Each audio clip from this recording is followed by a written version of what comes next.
Hello and welcome to the Smart Affiliate Marketing Podcast. I'm Paul, and in this episode called Niches to Riches, we're going to talk about the importance of niche selection to help you find the sweet spot between passion and profit.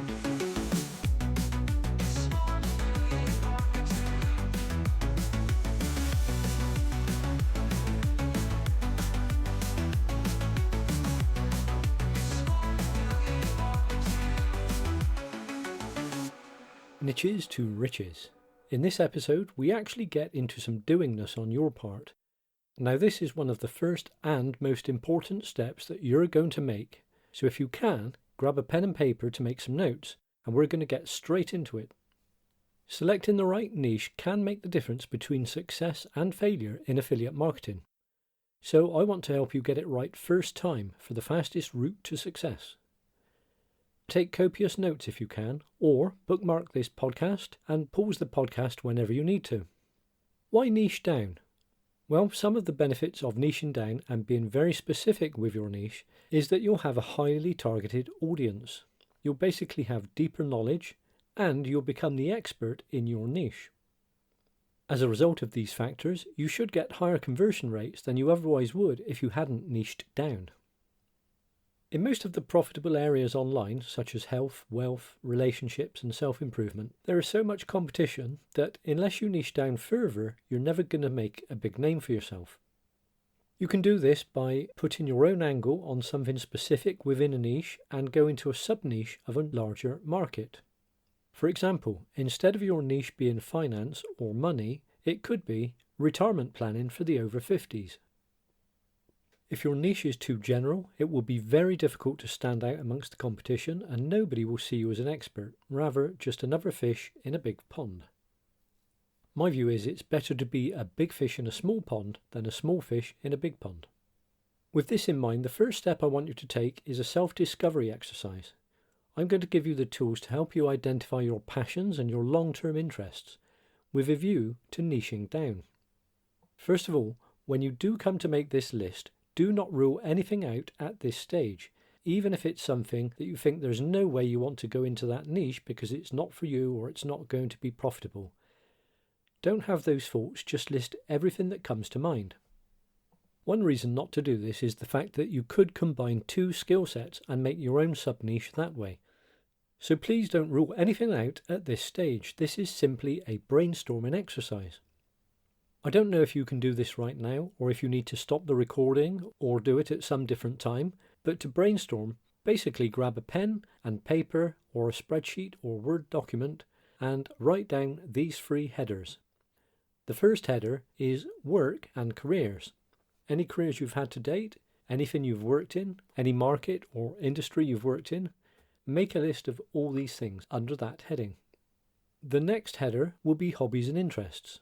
Make a list of all the things that you either enjoy doing now or you have done in the past, and really rack your brains for this and dig deep.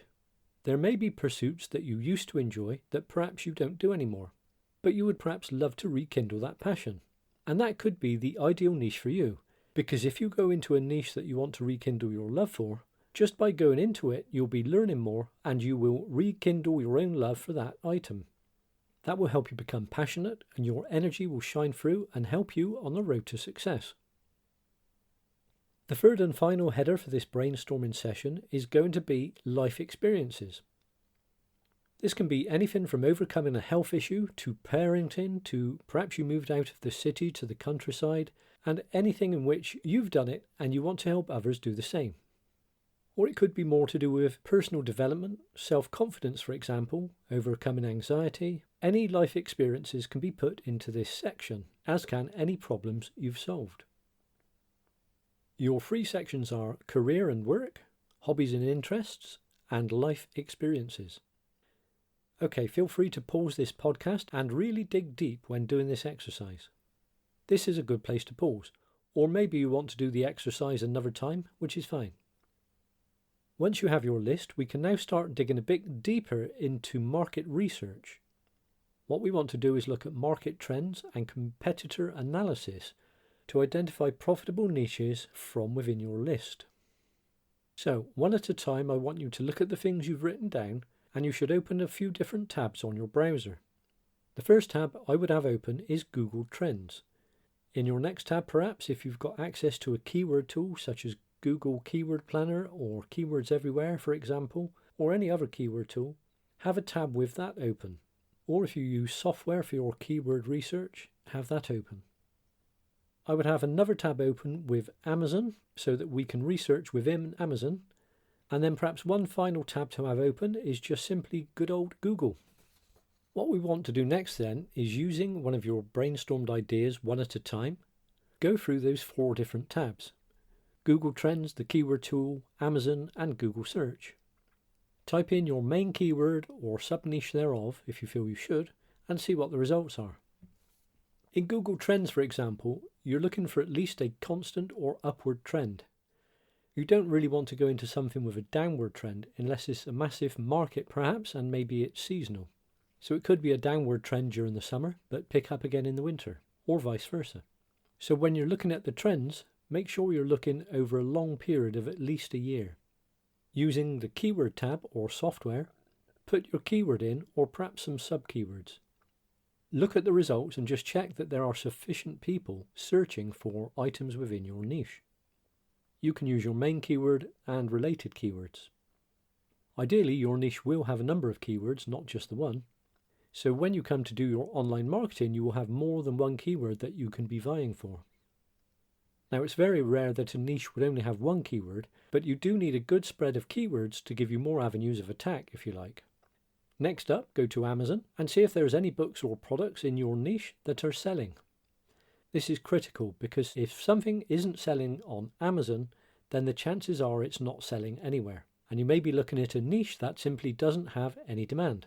You can also use Google to type in your keywords, do some research, have a look around, see what you can find. And the idea is that there will be people selling products within your potential market. If there aren't products being sold in your market, then there's a strong chance there is no market. So simply move on to the next word in your list if you think the current one is not viable. For all the ones that prove to be viable, maybe highlight them or underline them so that you can come back to them later.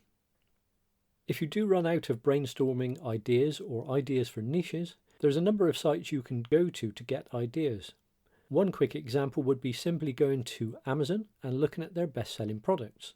See if you can get some ideas from there. Have a look for the dummies guides, because the chances are, if the dummies guides are producing a book in a specific area, it will probably be one of the profitable areas online.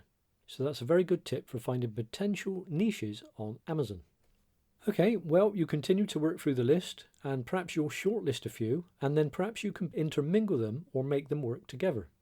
Remember, we're wanting to probably go sub-niche, unless it's a very small niche to begin with, so that we can really target our audience effectively. Are you struggling to make your first affiliate sale? Or are you frustrated by low conversion rates?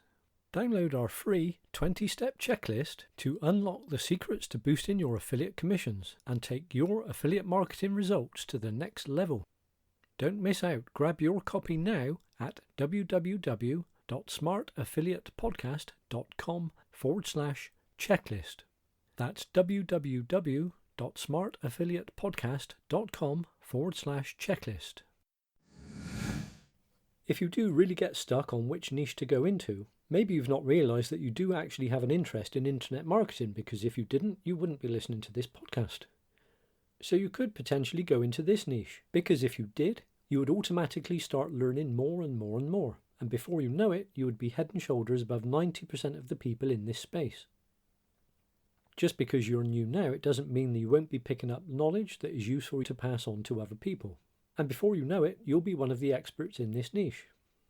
If that doesn't float your boat either, and really you don't know which way to turn, or if you've perhaps got a few niches and don't know which one you should select of those, I'm quite happy to help you, so just drop me an email. The address is service@smartaffiliatepodcast.com, and I'll be happy to help you. Another way to find profitable niches is to go to affiliate marketing platforms such as ClickBank. Do a search in there and see what products are selling.